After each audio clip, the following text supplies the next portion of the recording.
the newest nations in the world is the Republic of Indonesia, consisting of a number of volcanic islands in the Malay archipelago between Asia and Australia. The capital is Jakarta.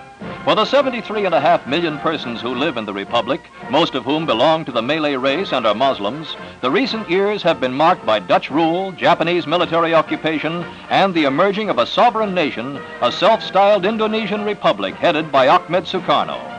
Parleys and then armed conflict and United Nations intervention marked the period of Indonesia's achieving of independence from the Netherlands. The people exercised their right to vote, while in 1949 the Republic of the United States of Indonesia was established.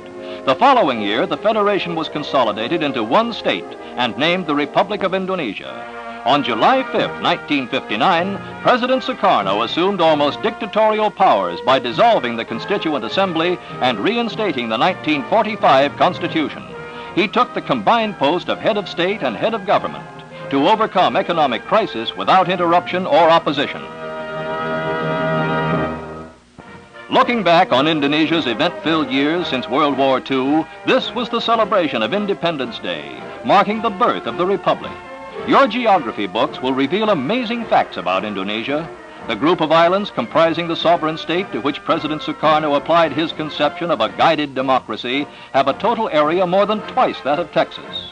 Economic crisis resulting from political upheaval was actually a paradox, for the islands, which include Sumatra and Java, constitute one of the world's richest natural areas.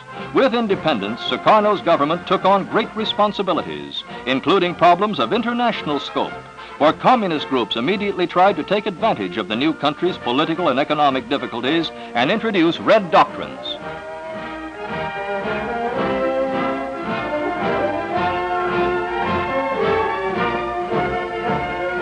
Thus went the tide of events during a brief but stormy period of history which saw Sukarno himself banished by the Dutch before the Federation was finally established and he took over the reins of government.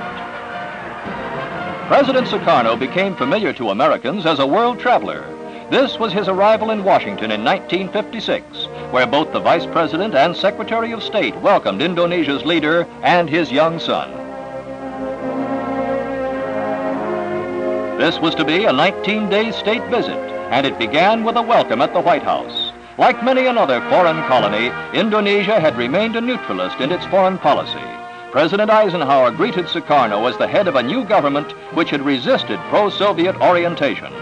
Indonesia looked to the U.S. for friendship and economic guidance in developing its vast natural resources.